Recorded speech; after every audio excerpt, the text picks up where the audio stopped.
হাওয়া ভবনের বিরুদ্ধে বহু কথা বলেছো, কিন্তু তারেকের বায়োগ্রাফি আমি নিয়েছি।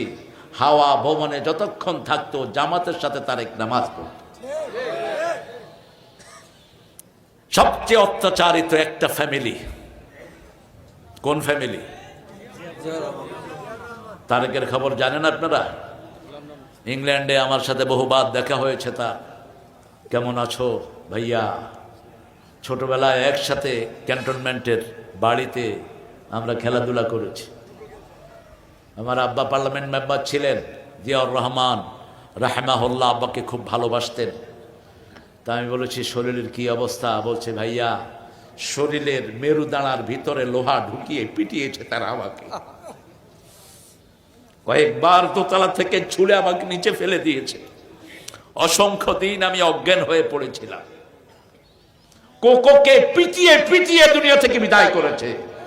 3 বারের প্রধানমন্ত্রী, তাকে চিকিৎসার সুযোগ দেওয়া হয়নি।